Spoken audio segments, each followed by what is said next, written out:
Mas masarap talaga ang camping kapag libre.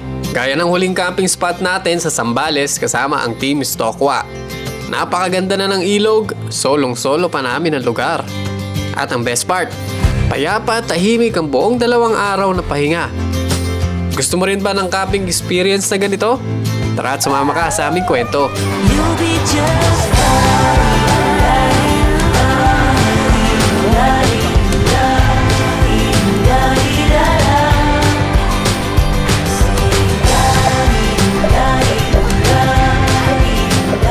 Welcome sa Stokwa, ang kwento ng mga budget meal adventures. You'll be just fine. Hello peeps! Welcome to Zambales. Back to Zambales tayo mga kaibigan. Dito tayo nag-start sa isang lake sa Candelaria na ngayon ko lang nakita. Thank you kay MJS Adventures sa pag-spot. Sa daming base kong dumadaan dito, ngayon ko lang nalaman may lake pala dito. Ang ganda. Pwede siyang pagpwestuhan. Ganda dito mga kaibigan. Hindi nga alam kayang pasukin basta-basta dahil pang tao lang yung pasukan. Buti na lang yung motor namin ni MJS ay kaya madali i-balance. Nagpaiwan na doon si Dos. Tapos yung mga puno na yan. Diyan. Pwestuhan natin pre. Oo naman. Hammock camping, no? Oo.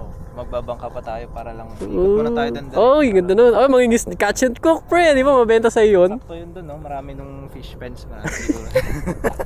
Di na kayo mahirapang huli ng isda. May mas naman, Eric. Oo, may nakasap tayong lokal. Sabi, pwesto ko dyan, libre na isda. Kaya pala tayo nasa Zambales dahil babalik tayo doon sa napuntahan namin nung huling nag-Zambales kami dahil hindi kami nakapag-camp doon.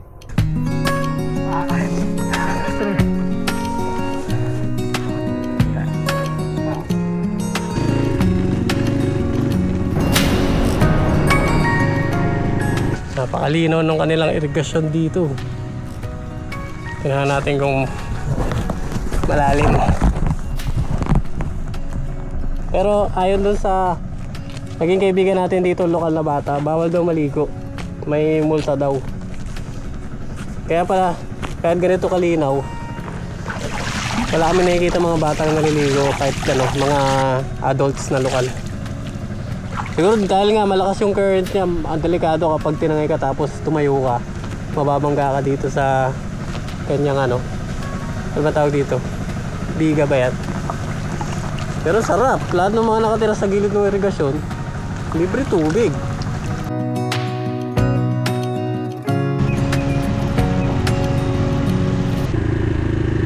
Silip na tayo dito, baka meron tayong pwedeng future spot. Yung kasi sa dam, malayo sa ilog eh. Oo, baka pa ng dam eh. Ay.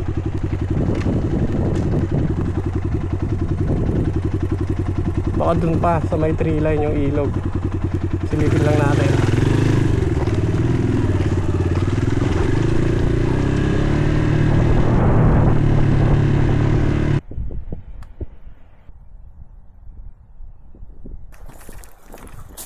Pakarin na natin, baka di pa tayo makapag-maneuver dyan. Feeling ko ito na eh. Diyan o, sa dulo ng mga bato-bato. Basta makita ko lang yung tubig para may idea tayo next time kung babalikan man natin yung lugar na to. May pa tayong spot. Although the best talagang liguan doon sa may dam. Nandun yung malalalim na parte ng ilog eh. Ayan! Ilog na! Grabe ganda! Ay! Ay ay ay! Ang ganda! Solid dito. Pag susunod, papalik tayo dito. Sama ng Team Stokwa. Ready na kayo. At sa mga hindi pa nakakasali, ito lang kailangan nyo. Freedcon. Kailangan nyo lang ng Freedcon intercoms. Message lang kayo ng proof dito sa Facebook page natin para makasama kayo sa Team Stokwa. Dadaling ko kayo sa mga ganitong raw spot para ma-experience nyo yung tunay na payapang camping. Oh, ganda! Napakaganda talaga ng Zambales.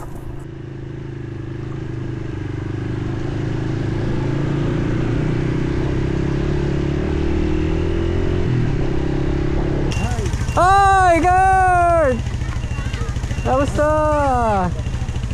Kamusta? Dami na natin tropa. Nasaan si Kap? Nasaan si Kap? Sige lang, paalam lang kay Kap. Kap! Papaalam lang kami mag-overnight dyan sa dam. Marami ka, sir? Apat, may susunod pang isa. Delikado dyan sa dam, baka maliw ka dyan. May ano dyan. Diyan lang kami sa ibabaw. Thank you po hindi namin nabutan yung feeding, sayang. Thank you, Kap. Excuse me. Huwag daw kayong sasama, sabi ng mama mo. Bawal daw. Ay, sorry. Tara, pre. Bye-bye. Bye-bye. Okay lang.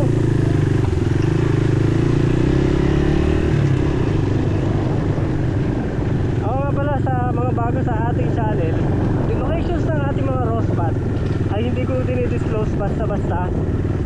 Ibibigay ko siya doon sa members ng Team Stokwa kasi nililimit ko yung nakakaalam. Gawa nga ng raw spot wala nagme-maintain, wala nag-aalaga, walang nagbabawal doon sa mga magsasalaula. Kasi pag sumigat yung lugar, siyempre dadayuhin ng kung sino-sino. Kaya alam niyo naman ang tao ngayon. Basta mga pagpa-picture doon sa lugar, yun na lang. Wala nang konsiderasyon, mag-iiwan ng maraming basura.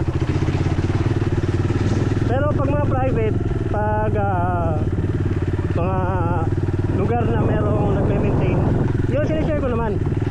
Kagaya dun sa may yung sa Dapya, yun private yun kaya abang-abang lang kayo kung gusto ninyo malaman yung locations ng mga pinupuntahan natin. Either mag-join kayo sa TV Stokwa or mag-abang kayo kasi may mga mapupuntahan naman tayo din ng mga private na lugar.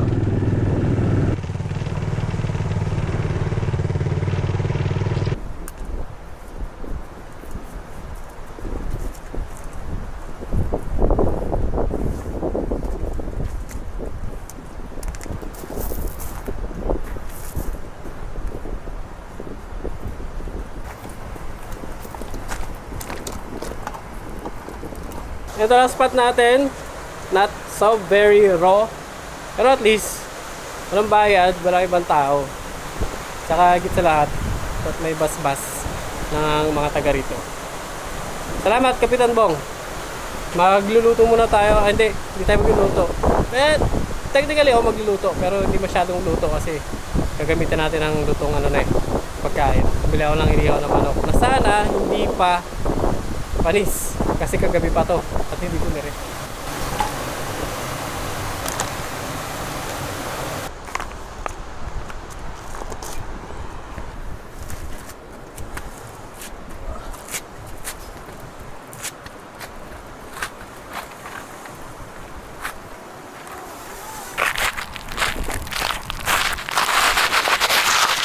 Kamado 20 ako doon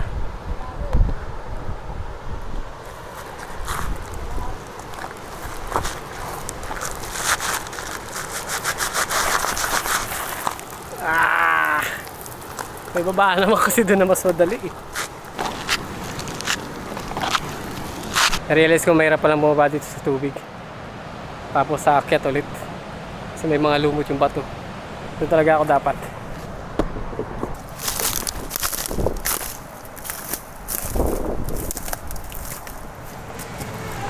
Ilang pangit dito, ang hirap niyang lagyan ng tubig lalo pag walang agos yung tubig.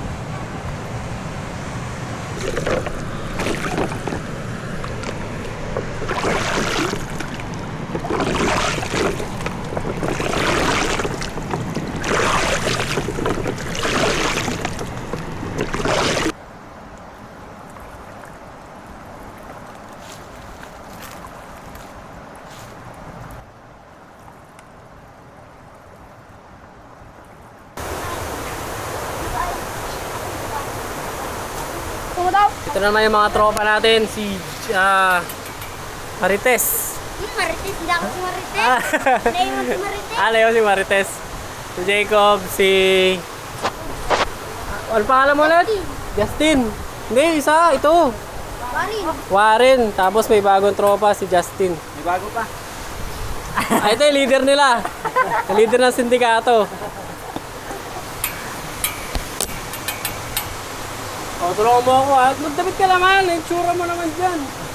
Pangit sa video nakaubad. Kung mong gayahin si Junel nakaboxer.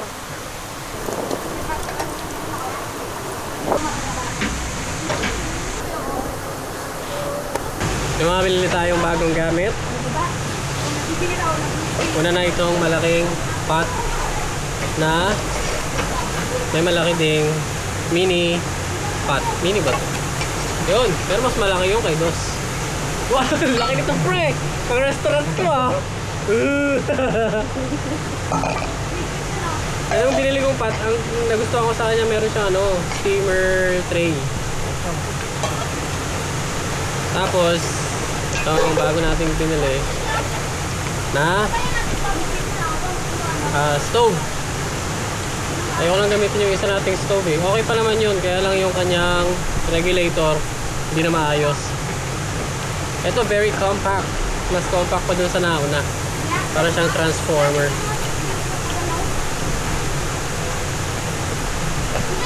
Tapos nakalimutan ko na paano gawin. Yan. Ganun ang pagkakadesenyo. Very original. Galing.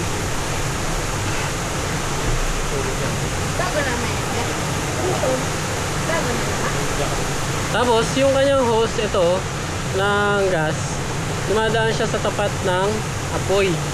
So umiinit muna siya bago siya lalabas dito sa burner.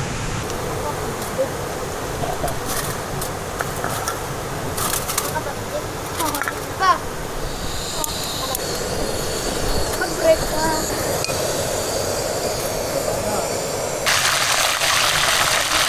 Umulan dito ka. Gano'ng kalaki ang pinakamalaki niyong na pangaroling? Ano? 250, ano, 300. Isang tao? Hati-hati kayo? Ilan kayo nun? 5. Hati-hati kayo sa 300. Tsaka ano? O ngayon, kapag ginandaan mo ang kanta mo, meron kang 500 mula kay Dos. Magkaroon na! Kailangan may sayaw, may sayaw. Ilang oras kayo mga yung kanya, yung 300 pesos niya, ilang oras yun? Umabot kami ng alas 8 sila. Oo yun, pwede yun. Sumayaw kayo hanggang alas 8. Namin 2 oras lang. 2 oras, 300? Aba, talo mo pa yung construction ng buong araw. Sana ako, bata, no? Pagka ano namin, Oh. balik na po. Oh. Naka 300 na. Saan kayo nangaroling? Sa mga ano po, mga mayayaman. Ah, sa labas? Mga mayayaman po pinapagano nila. Umabot kayo sa highway? Highway na. Hindi po. Hindi. Kami po maabot kami sa Tabana. Bukana. Tama nyo ako mamaya, wala akong kapera-pera. Hindi naman po. Malakas lang kayo. Kalaban. Mampingay. Una-ulo. Babo yan. Okay, mga kaibigan. So, nakita ko lang tong dish na to kay Sander Budnick, yung pinapanood natin na survivalist. Mali pala, dapat pala yung pan pre nandito kasi papainit natin tong pita. Ayun. Okay, so i-toast nyo yung inyong pita. Tapos, syempre, gamit yung ating tong. Tapos, chicken na hindi pa naman panis. Syempre, guacamole.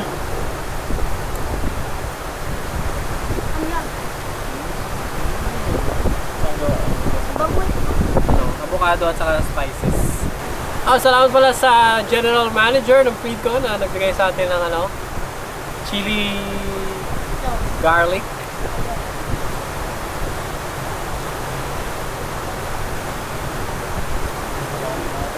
Mga kaibigan, sabi ni Sander Budnick, daw ay chicken pahita. So, Sana ay ma-roll ko siya ng maayos. Yay! Success! Oh, gawa na kayo ng sarili nyo. Marunong? Taste test. Ngayon ako makatikim ng guacamole.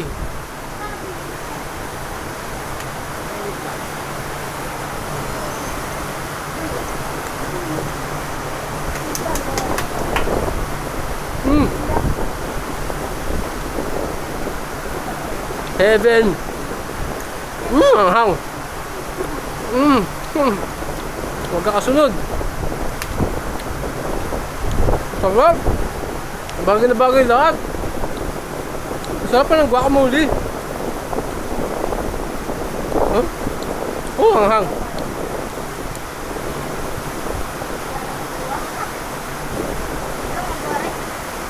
Try nyo next time. Sarap. Kung sawa na kayo sa paulit-ulit na pambahay na ulam ang niluluto nyo sa camping, try nyo din to. Kahit yung mga batang lokal na kasama namin nagustuhan nila sa sobrang sarap. Maya-maya pa dumating na si Maki at ang misis niya, isa pang member ng Team Istokwa. At syempre, pagtapos mabusog, pinakamasarap gawin pag nasa ilog ay lumangoy. Okay, ligo time! Siyempre kasama natin mga tropa natin. Si Justin Bieber. Ay, hindi pala si ano to? Warren. Aray! Pakalampa eh.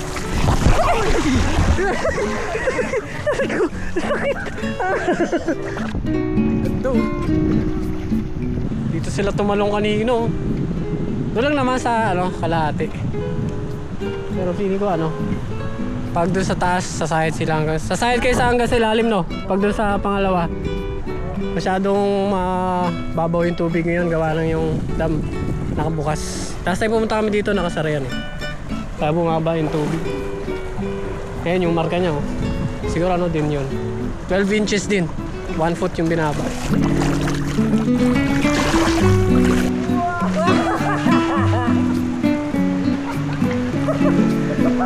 Sayang yung memory ko sa'yo.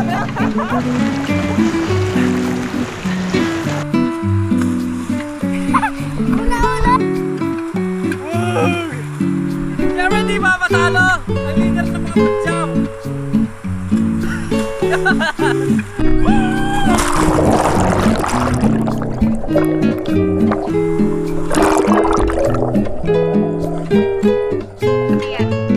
Pagaling nyo daw!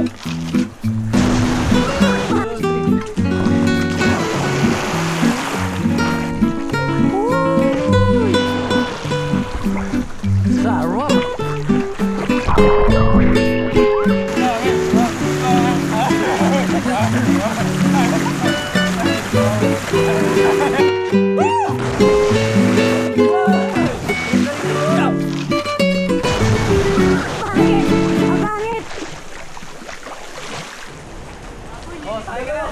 Dalawang manok lang iihawan. Yung mga bata, pinagpaalam namin na dito mag-overnight. Pinayagan naman ng magulang. Tapos, buti na lang dito sa dam, merong parang, ano ba yan? Basta may bungkalong ginawa dito. O ikaw, nagpaalam pa, sigurado ka. Opo. O, anong pangalan ng mama mo? Ano? O kita mo, di mo alam pangalan ng mama mo. Sinungaling ka, hindi ka nagpaalam. Hindi, pinaalam na kasama ni Dos kanina. Punta sila sa bahay nila. May bunggalo ng opisina yata ng dam dapat ito. Diyan sila matutulog. Diyan kayo matutulog mamaya. Mag-ano na lang kayo. Hindi ko dala yung inflatable bed ko. Meron si Dos yung isa? Yung mat. Oo, yung mat niya. Doon na lang yung mga likod niyo. So, para mainit yung likod nyo, kunin nyo yung baga dyan sa mamaya. Oo nga, ginagawa ko yon sa camping. Kunin nyo yung baga dyan, latag nyo doon sa Ginagawa yun ng idol ko, si Outdoor Boys. Di mo kilala yun? Di mo kilala si Outdoor Boys? Kilala mo yun? Di ba yung isa niyang ginagawa, direct yung mga pebbles na bato malalaki? Oo. Lalagay nyo yung pebbles dyan. Tapos pag uminit, lagay nyo doon sa loob. Tapos puputok-putok yung mga tiles. Oy, pasalamat ka kay mama mo. Sabi mo, thank you mama. Thank you, mama. Pinayagan mo ako. Hindi ka naman pinayagan eh. Ito yung brick mo. Na lang. Linat mo eh. Outdoor boys, ano? Outdoor boy. Tapos lalagyan lang natin sa baga. Ang galing. Naalala niyo pa ba yung bushcraft axe ni Clive?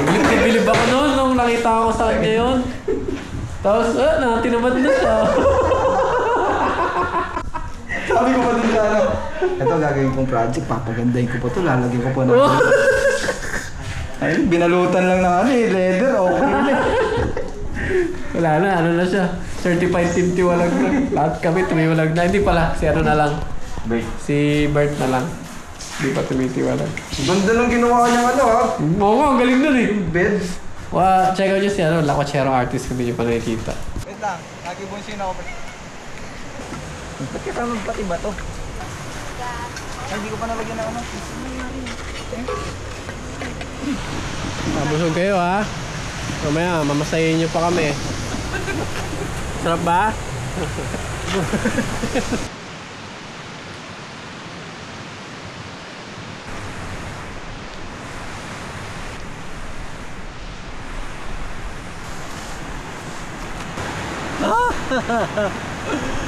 Mga kaibigan, sana naman pong kabubuhan ang aking nagawa. Para may context, meron tayong bagong headlamp na nabili ko sa TikTok shop. At ito na ang masasabi kong pinakamagandang headlamp na magagamit ko sa tatlong dahilan. Una, malakas siya. Pakita ko sa inyo ha. Sobrang lakas ito kahit malayo. Talagang kitang kita. Yan. So ayan, nasa harapan ko yan. Ito, yung puno na yan, mga 100 meters. Tapos ayan yung dam, office ng dam, 150 meters siguro yan. Ito, sa taas tayo ng dam, ilog. Malakas yan. Pangalawa, ito ay tatagal ng napakatagal.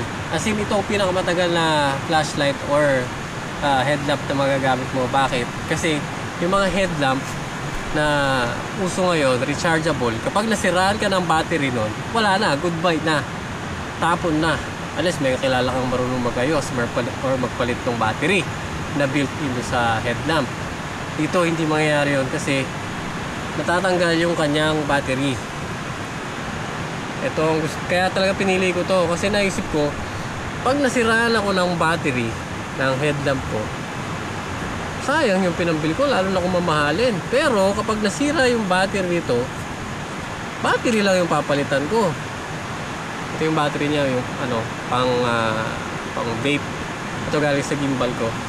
Tapos meron din siyang adapter para pwede mo lagyan ng 3 AAA na battery. Actually to, diving headlamp. Kaya talagang waterproof. May mga rubber seal pa yan. Pang dive talaga siya. Hindi siya yung ordinaryong outdoor headlamp. Ayun, ito na nga. Bakit may kabubuhan akong nagawa? Pinili ko to kasi nawala ko yung isa kong headlamp. Ayun, natagpuan ko siya. Dito lang pala sa bulsa ng aking habok. Ano ba yun? Oy!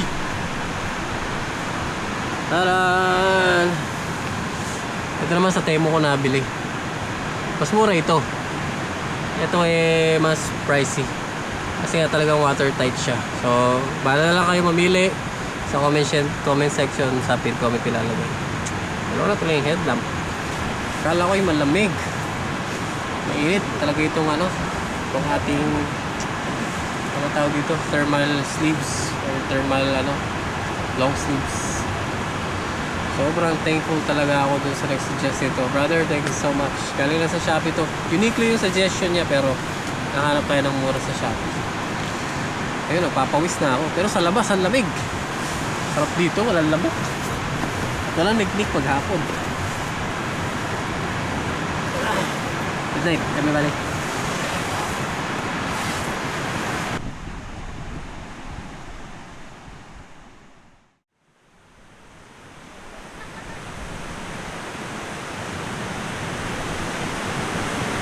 Medyo late tayo nagising. Nagluluto na silang lahat. Nagkakape. Mataas na rin yung araw.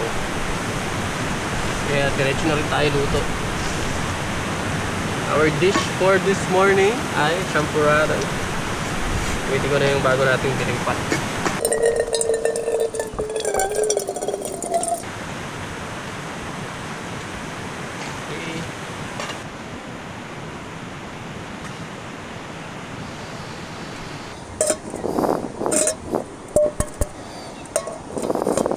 May nahiram akong upuan kay Clyde.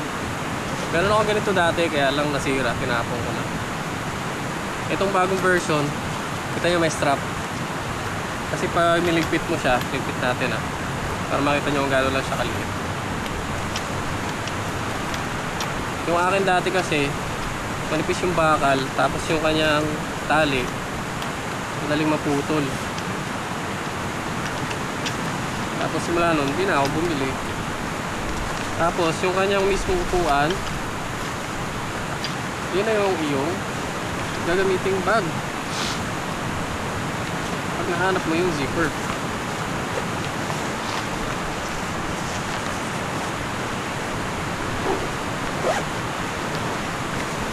Tadaan!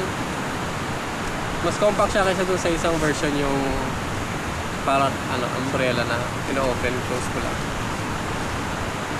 Okay, lagay ko sa pin comment yung link. Pwede ko pang bitbitin kahit saan dahil sa sling niya.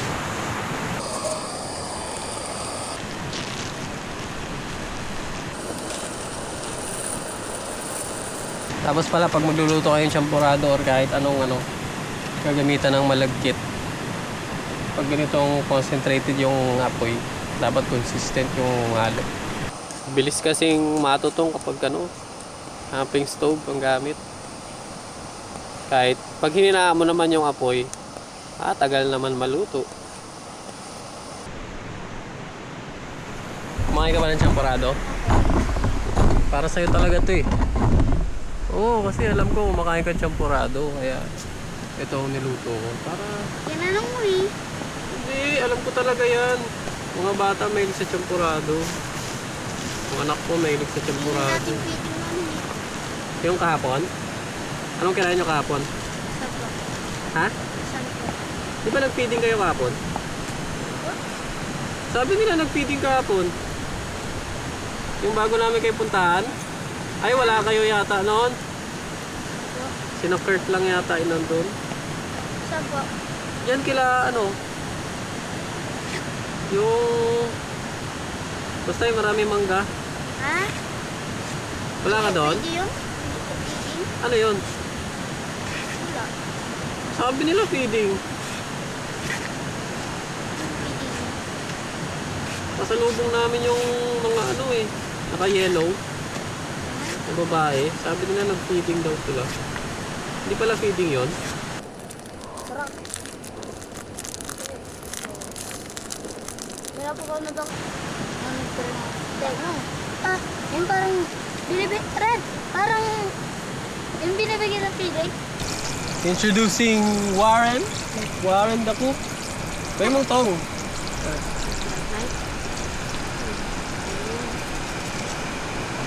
Medyo matigas nga Kasi magluluto pa tayo ng daing. So masarap i-partner sa champurrado.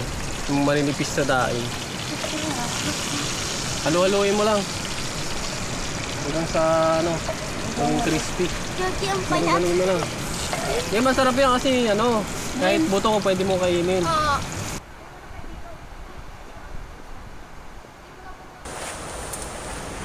Mga bata, para sa malusog na pangangatawan, ay magchachampurado. Pila mga bata. Pila. Ito na yung lagay nyo ng champurado. Nakarasyon nga lang kayo eh. Yung gatas nila direct. Ito. Yun. Yung gatas? Chocolate. Anong gusto niyo? Mas malapot pa? po. Mahaba. Gusto mo ko work?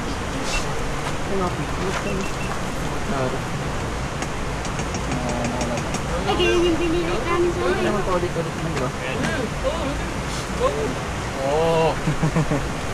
Hindi natin nakita to dyan. Oo nga! Dapat nga kung kayo mag-share habang bata pa kayo.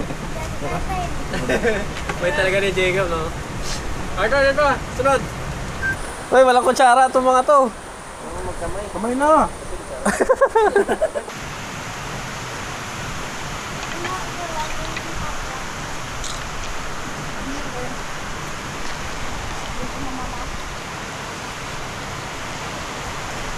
Pare! 360 daw, oh. Oh, 360. 359 lang eh. Kulang lang isa. Wala, hindi sila umabot sa ilalim. Kaya mo yan, Derek. Kaya ako na. Tingin kita ako sa mga bata, pre. Tatalo na rin ako. Ah! Kaya. Tumalong dito ay. Kailangan nyo ng bilang. Kailangan ko ng bilang para ano. Bilang daw, bilang. Pero kung ba Bilang ha. 1. 1.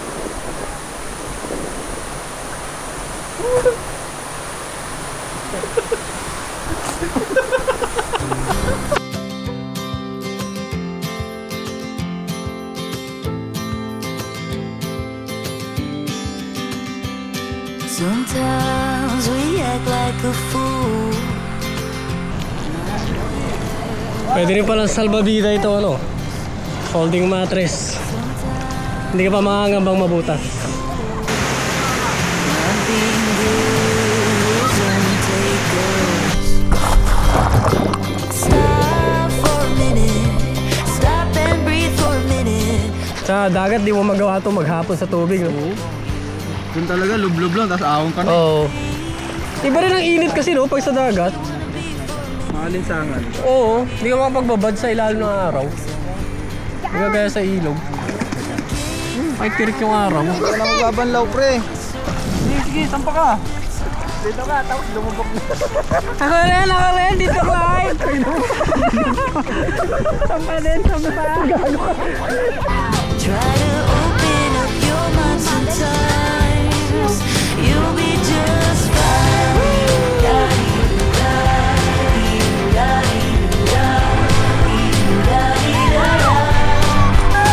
be just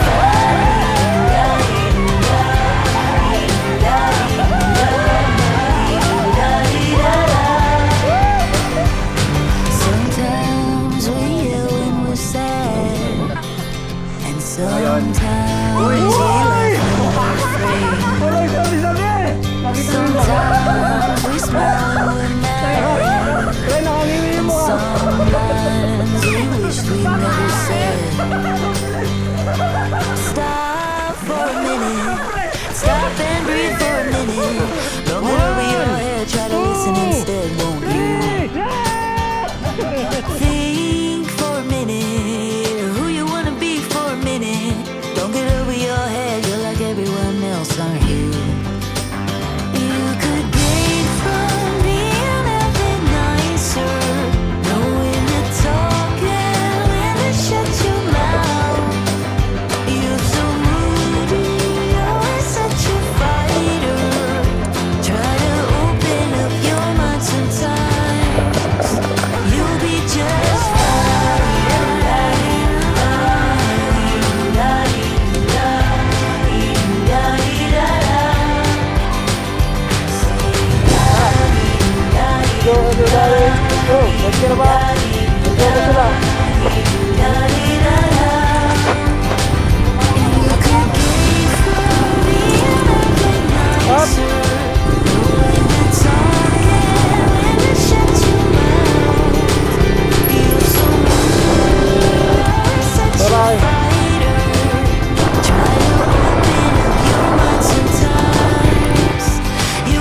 Hindi na kami. Hindi ko lang naalala. Shoutout pala sa'yo, Higi Velasquez Serra. At saka sa partner niya na lagi nanonood sa atin. Na gusto ba mag-send ng Gcash? Kung talagang buraot lang ako Pero sa mga gusto mag-send ng GCash o tulong, okay na po. Maraming salamat sa inyo at malaking bagay na sa akin yung nanonood kayo sa akin. So, ilaan nyo lang sa magandang bagay yung pera ninyo. Pero yung GCash ko, ito, kung sakaling gusto nyong mag-send. Joke lang. Salamat.